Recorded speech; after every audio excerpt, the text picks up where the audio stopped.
He walked into the market with slow steps, leaning on the old cane that had helped him walk for years.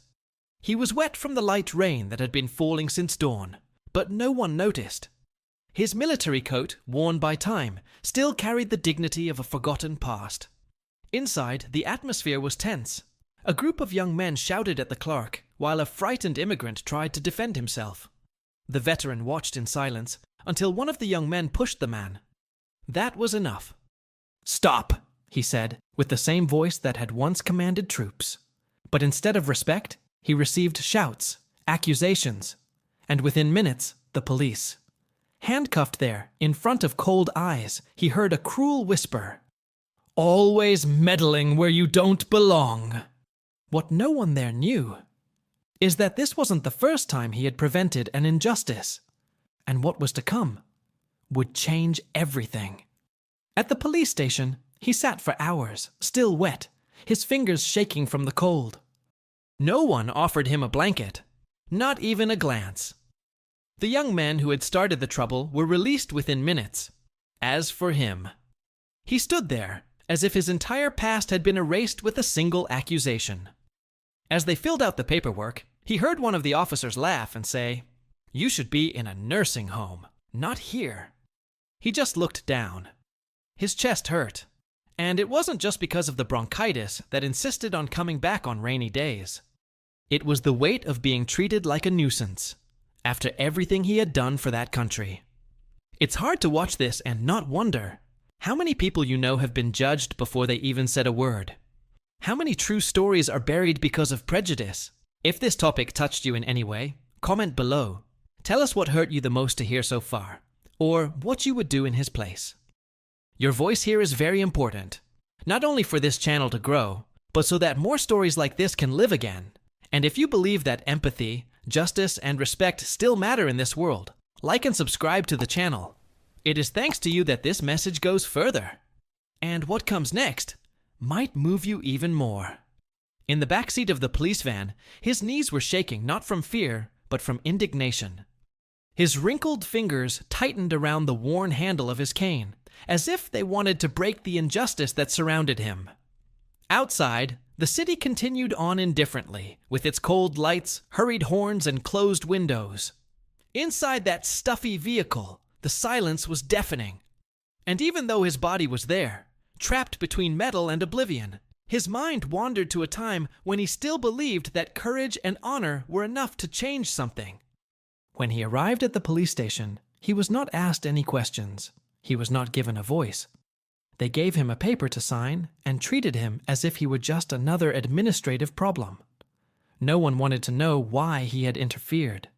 No one asked what motivated his gesture. A young police officer, with a tired expression, grumbled, "These old veterans think the world is still theirs." That hurt more than any handcuffs. Because it wasn't the first time he'd seen someone being judged without a chance to explain themselves. And at that moment, his memories came flooding back, and he was taken, without meaning to, back to a sweltering summer afternoon many years ago, in a shopping mall. The noise of the commotion came from far away, but he could clearly hear a boy crying. When he got closer, he saw a skinny, scared black teenager being surrounded by security guards. "He stole it!" they shouted. The boy shook his head, his hands raised, his eyes wide. No evidence, just assumptions. No one wanted to hear his side of the story. People recorded it with their cell phones, but no one did anything. He did. Back then, his body was strong. His stride was firm. His name still opened doors. He stood between the boy and the security guards, raised his voice with authority, and offered his name as collateral. "If he stole, I'm guilty too. Take me with you." The police hesitated. The store manager was confused, but his presence was powerful, and the boy was released. The boy looked at him, with tears in his eyes, not understanding, not knowing why someone he had never seen had done that for him. But the veteran didn't explain. He just gave a slight nod and moved on. Now, decades later, there in the cold, damp cell of the police station, he relived every detail of that scene. The pain of seeing the same pattern repeat itself. The injustice again, like a wound that never healed. Sitting on the cold floor, he coughed hard. The cough came from deep in his chest, dry and tired. The guard ignored him. Time seemed heavier than the walls. An administrative employee walked past him and whispered to another. That one. He tried to attack some young people at the market. Typical disturbed old man. He listened. Each word was a blow to his chest, because deep down, he wasn't there because he had done something wrong. He was there because he had done the right thing, in a world that no longer recognized the difference between courage and trouble. The next morning, he was taken to the custody hearing. The room was cold and impersonal. A state-appointed attorney did not appear. The judge barely looked up. The prosecutor looked bored. "Do you understand the charges?" they asked. He just nodded. His body was hunched over, his eyes downcast, and no one, absolutely no one, came to his defense. He was released under conditions, with an ankle bracelet and a warning. He left the room dragging his feet, as if carrying an invisible burden. As he walked down the hallway of the courthouse, he heard a boy say to his mother, "Look, he's that old man from the mess at the market." His mother pulled him away and whispered, "Stay away." And there, in the middle of a crowd that avoided him like a threat, he realized that the greatest weight he carried was not the judgment, but the loneliness. That feeling of being erased in life, of being invisible to the world he swore to protect. Later, back in the empty house, he left the bag of medicines on the table and stood for a few minutes in front of the mirror. The reflection looked at him sadly. It wasn't just his age that mocked him. It was the absence of purpose. It was the silence of the walls. Time seemed to stand still, as if the world had forgotten he was still there. He opened the dresser drawer and took out a small wooden box. Inside were old photographs, rusty medals, faded letters. He touched each item with trembling fingers. Then he stopped in front of a black and white photograph. The boy. He still remembered that look, that moment, that gesture. And it was there, with the photo in his hands and his eyes full of tears, that he murmured, "Does he still remember me?" If you have ever felt forgotten, or have seen someone being wronged without being able to do anything, write in the comments, "I haven't forgotten." And without saying anything, he put the box away again, because something inside him said that that story wasn't over yet. The noise of cars on that sultry morning in the 90s mixed with the irritating sound of an alarm going off. He walked calmly along the wide sidewalk in the center, wearing a beret and military jacket. Few still greeted him. Most looked away, as if they were faced with something outdated. It was an increasingly accelerated world, and increasingly blind. It was the scream that made him stop. Loud, dry, coming from a boy. When he turned his head, he saw the scene. 2 security guards pressing a black teenager against the wall of an electronics store. The boy's eyes were full of despair. The crowd around him just watched. One cell phone recorded, another pointed, but no one acted. "I didn't do anything," the boy cried, trying to explain between sobs. The security guard said he tried to steal a headset. There was no proof, just suspicion.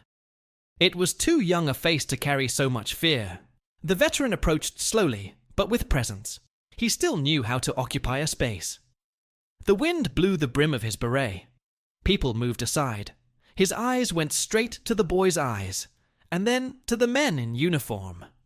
"He didn't steal anything," he said firmly. "I'm his guarantor. If there's anything, take it to me." Tension froze the atmosphere. The police officers, who had already been called, hesitated when they saw the older man, but with a look that imposed authority. The crowd whispered. One of the officers, uncomfortable, tried to argue, but gave up when he realized that there was no flagrant crime. The boy was released. The boy, still trembling, stared at the man for a few seconds. That exchange of glances had no words, but it had everything. And before he could say thank you, the veteran had already turned his back, disappearing into the crowd. It was just 3 minutes of action, but it would become eternal. Back in the present, years later, He still carried that memory as if it had happened yesterday. He didn't know the boy's name. He didn't know what had been done with that second chance. But now, in that empty room, with the ankle brace bothering his leg and his breathing failing due to poorly treated bronchitis, he only wondered, was it worth it? The phone rang. He didn't answer. The doorbell rang. He didn't go to the door either. The neighbors didn't come anymore. Silence was his only company, and he, who had once led troops, now couldn't even get out of bed without support. Every attempt to get up was a battle, and every fall, a new scar on his soul. In the refrigerator, almost empty, there was a jug of water and a jar of old rice. The medicine was running out, and no one knew. Or worse, no one wanted to know. In an envelope on the table was the notice of the final hearing. He was supposed to appear in 2 weeks, but the road to the courthouse seemed farther away than the wars he had already faced. It was then that, one sleepless night, he sat on the edge of his bed and opened an old drawer. Inside were dusty documents, an army letter of recommendation, and a black and white photo. A boy with big, frightened eyes, surrounded by police officers. The image had been taken by some curious person at the time, published in a local newspaper, and then forgotten. But he kept it, without knowing why. He looked at the photo and whispered, his voice cracking, "Where are you now?" Time didn't answer, but something inside him lit up. A thread of hope, as faint as a match in the dark. Because even with his body aching, his memory was still alive, and there was a hidden truth there that no one saw. That old man wasn't a problem. He was the memory of a world that fought for the right people, even when no one else cared. In the following days, he tried to gather the strength to prepare his defense, without a lawyer, without witnesses, without evidence. It was him, against a system that didn't want to listen. And no matter how weak the body was, the mind still fought. He knew the journey was not over yet. Comment here. This still lives in me.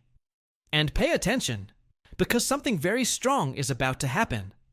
The mattress in his cell was paper thin, and each spring that pressed into his back seemed to poke at memories he was trying to forget. The nights were long, and the constant noise, coughs, muffled screams, murmurs in the dark, made it impossible to rest. But the worst part wasn't the early morning chill, or the staleness of his sweaty uniform. It was the feeling of becoming invisible. Of realizing that, in that prison, no one wanted to know who he was, or what he had done for the country. Here, he wasn't a veteran. He was just another number. A forgotten old man. On the morning of the 3rd day, he coughed so hard he saw blood on his hands. He sat on the cold floor, leaning against the damp concrete wall, trying to control his breathing. The nurse who came in a few minutes later didn't even look him in the eye. He just wrote something down on a clipboard and left, muttering, "This isn't a nursing home." No aspirin, no human gaze, not even a question. The time inside the cell seemed crueler than the battlefields, because there he was surrounded by people, and yet completely alone. The words of the other inmates also cut deep. This guy just wants to show off. Market savior. Nosy old man, he's going to die in here. He didn't argue back, he just listened. And amidst so many voices, the one that hurt the most was the silence of justice. No lawyer, no phone calls, no visits. The preliminary hearing took place without anyone saying his name with dignity. The prosecutor, apathetic, suggested house arrest. The judge agreed in seconds, and when he stood up, his legs gave out. He fell to the side, like a dry leaf falling from a tree in autumn. The guards didn't move. They just looked, and one of them added, "Get up now. You're being dramatic." He stood up on his own, like he always did. As he left the room, passing through cold hallways and indifferent looks, he realized how cruel the system could be to those who had already given everything. On the sidewalk outside, he waited for a simple van to take him back home. A volunteer accompanied him on the journey. They did not exchange a single word. The silence was a non-verbal pact. You no longer matter. Arriving home, it felt like entering a walled tomb. Nothing had changed, except him. Now, in addition to being tired, he was marked. A neighbor peered through the window and closed the curtain as soon as he saw his face. Another crossed the street so as not to pass him on the sidewalk. There was no welcome back, only distance. The electronic ankle bracelet beeped with every step he took outside the perimeter. He had to learn to live with that sound, a constant reminder that his word was worthless. Sitting in the armchair, looking out the window that barely let in any sunlight, he went over every detail of what he had done. Why hadn't he kept quiet at the market? Why did he always feel the need to intervene when someone was wronged? But he already knew the answer. It was stronger than he was. It was in his blood. It was a matter of mindset, a code that would not be erased with time. Days later, he received a copy of the final summons in the mail. The final hearing. Date set. Last chance to defend himself. He pressed the summons to his chest and closed his eyes. It wasn't fear. It was exhaustion. A fatigue that didn't come from his body, but from his soul. And yet, something inside him wouldn't let him give up. Maybe it was stubbornness, or maybe it was hope. That night, he dreamed of the boy again. The same frightened look, the same confusion. But this time, the boy spoke. "Do you still believe in justice?" He woke up in a cold sweat. He stood up slowly. He walked over to the mirror and looked at himself. His wrinkles had deepened. His hair was thinning. But his eyes still held fire. There was still a piece of who he was there. It was at this point that everything began to change. Because, even without knowing it, the past was already moving. In another part of town, an old story was about to be unearthed, and someone, flipping through a forgotten digital archive, stopped in front of a familiar image. A photo of an old man standing in front of a store, a young boy standing next to him, and the headline, "Veteran Stops Wrongful Arrest of Black Teen in 1990s Brawl." Connections began to form, and for the first time in a long time, someone remembered him. Write it down. I still believe. Because you will understand the true impact of this story. The window was open, but there was no air circulation. The heat seemed to stick to the walls, mixed with the bitter smell of expired medicine and forgotten food on the plate. He remained seated at the table, his elbows propped up with difficulty, his eyes fixed on the metal stained by time. It was the only bright thing in that dark house. He no longer turned on the TV. The loud sound was just a feeble attempt to drown out the deafening silence. The coughing came in waves, each time stronger, more violent. Sometimes he felt as if his body was falling apart from the inside, piece by piece, and he just watched, unable to do anything. On top of the refrigerator, the letter from the court was waiting. The final hearing. He knew it was the last. But it wasn't fear he felt. It was tiredness. A kind of exhaustion that doesn't come from physical effort, but from the soul. That feeling of having done everything right, and yet still being alone. He spent hours sitting without moving a muscle, as if time had frozen. When the pain in his back forced him to get up, he went to the bathroom and looked at himself in the mirror. His face was haggard, with deep circles under his eyes, and slightly red. He touched his cheeks, trying to find there some trace of the man he once was. But what he saw was a reflection that carried a painful question. Is it still worth fighting for? The next moment, a sharp knock echoed at the front door. He was startled. It was late.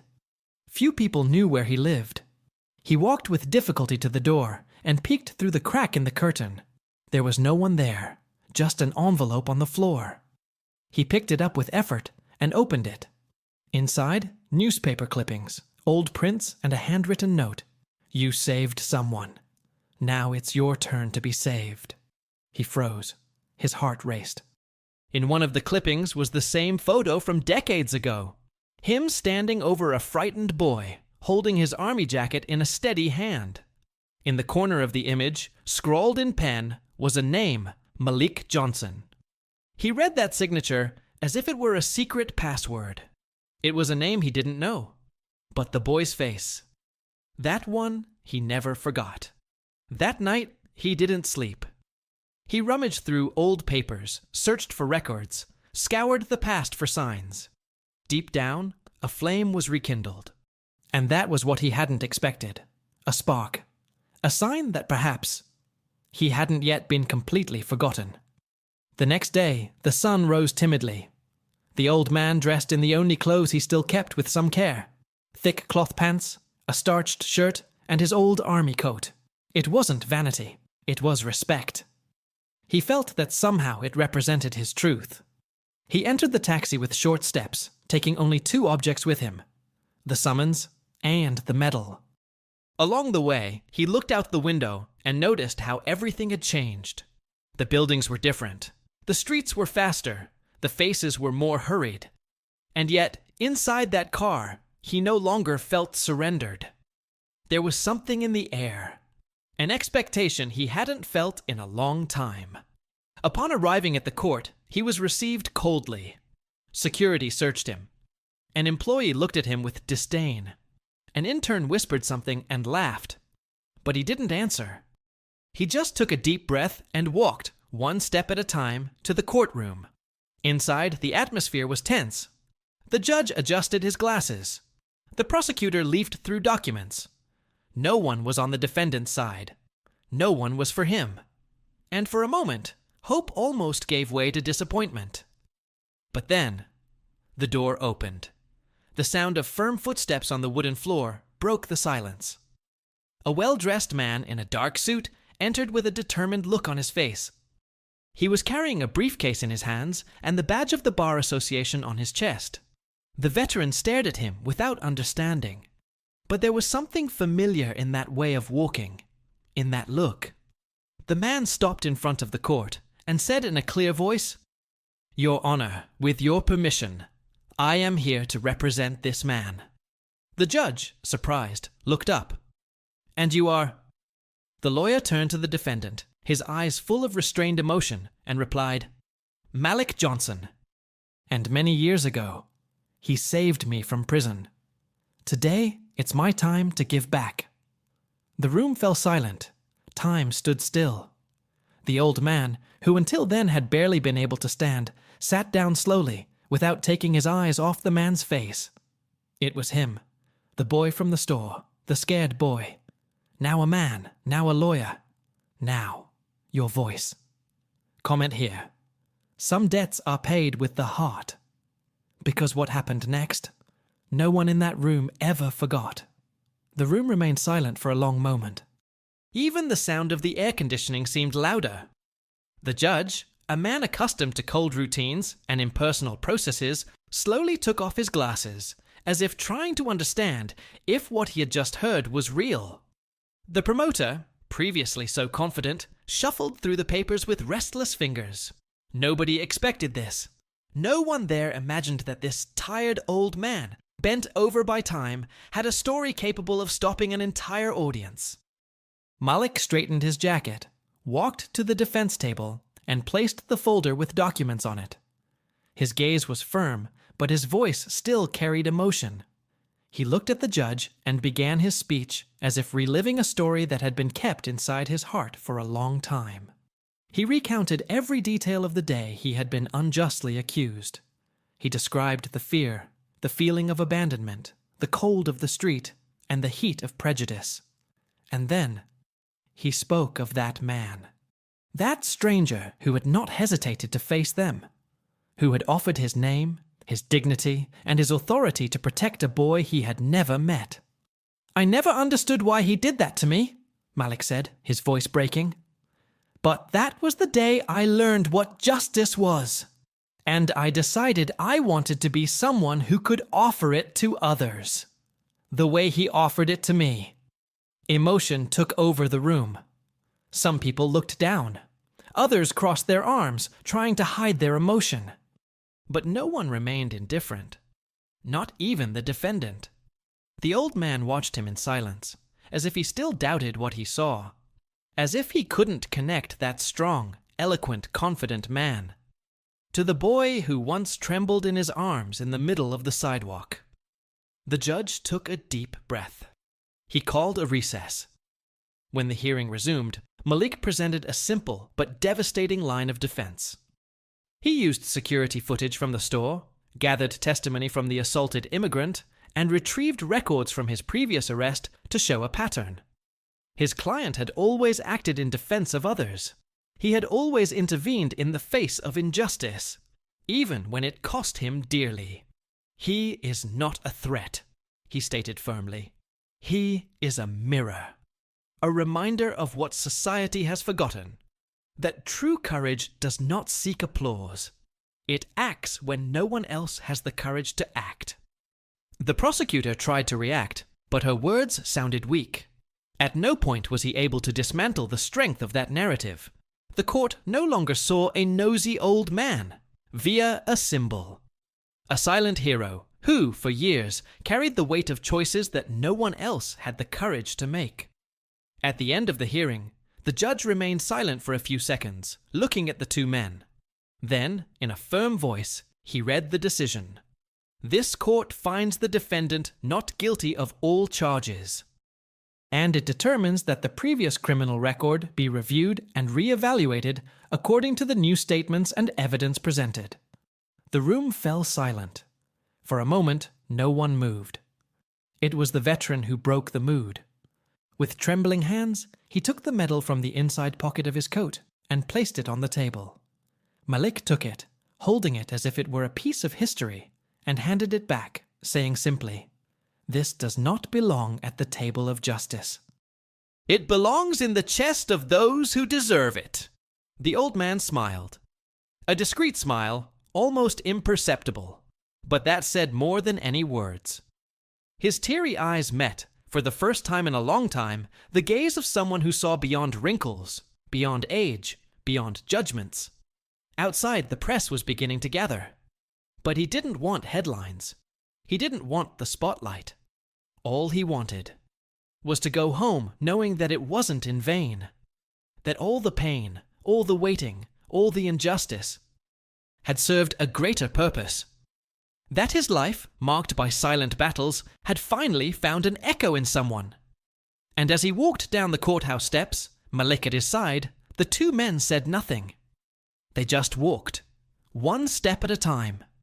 Two generations united by a gesture, an act of humanity that spanned decades. Write in the comments, when justice meets gratitude. Because there's still one more scene you need to see. The town hall was packed. Ordinary people, journalists, local officials, and even children from neighboring schools were crammed onto the wooden benches, waiting for the ceremony to begin. There were posters with phrases of gratitude, drawings made by students, folded flags in the hands of veterans, and a respectful silence in the air, as if everyone knew this was no ordinary tribute. He walked in slowly, leaning on his cane, wearing the same old coat. But something had changed, and it wasn't his clothes. It was his gaze. For the first time in decades, he walked without the weight of distrust. For the first time, no one looked away. On the contrary, many stood up. Timid applause turned into a prolonged cheer. And he, who had so often gone unnoticed through doorways and sidewalks, was now seen. Truly seen. Malik walked beside her, his posture firm and discreet. There was no vanity, no exaggeration, only gratitude. The kind of gratitude that comes from someone who has experienced abandonment firsthand and found salvation in the hands of a stranger. They went up on stage together. The mayor gave a short but heartfelt speech. He spoke about forgotten values, quiet courage, and the importance of rewriting stories that have never been properly told. Then Malik took the microphone. "Years ago," he began, his voice trembling, "I was saved by a man who didn't know me. He didn't ask where I came from. He didn't want to know about my past. He just acted. He saw me. He heard me. He defended me." The audience fell into absolute silence. "He was the one who taught me what justice is, when I didn't even believe in it anymore. and everything I am today, everything I've achieved, everything I stand for, started that day." He paused. He swallowed hard. Then he held out his hand to the veteran, who approached slowly. "Today, I have the privilege of giving back part of what I received," and saying, in front of everyone, "This man is a hero."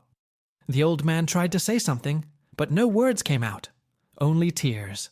The medal was then awarded. It was a symbolic piece with the city's coat of arms and a simple inscription, "For honor and courage." He held the medal with both hands, as if he were holding his own heart, and for an instant, time went back.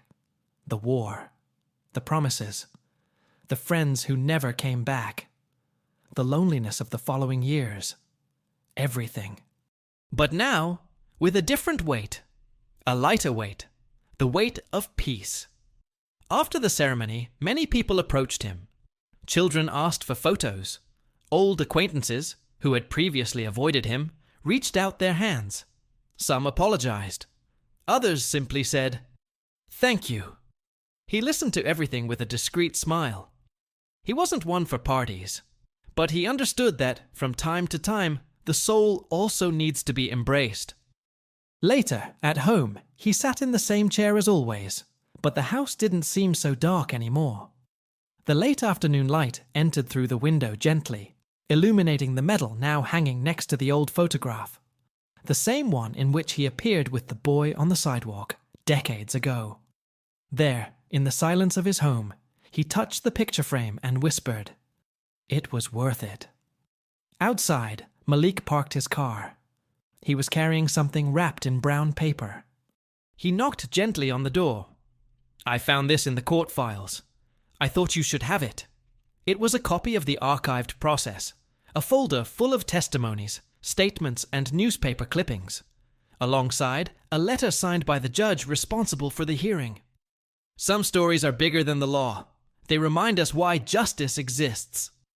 The veteran didn't answer. He just closed his eyes for a moment. And when he opened them, they were filled with tears. But there was no sadness in them. There was relief, there was dignity, there was life. Write in the comments, "Honor that spans generations." Because certain legacies are not lost in time. They are reborn, and they continue. If you've made it this far, perhaps this story touched you in a special way. Sometimes we don't even realize how much we need to hear something until the message finds us.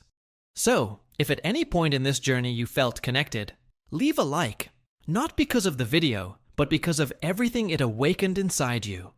And if this narrative made sense to you, if at any moment you felt that this story is also a part of me, write here in the comments, "I carry this value with me." It will be good to know that you walked with us until the end. Take advantage and subscribe to the channel to continue receiving content like this, stories that rescue what really matters, and remind us that there is still room for honor, truth, and transformation in this fast-paced world.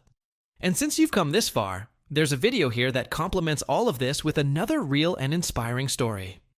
Click and stay with me there. There's more to experience together.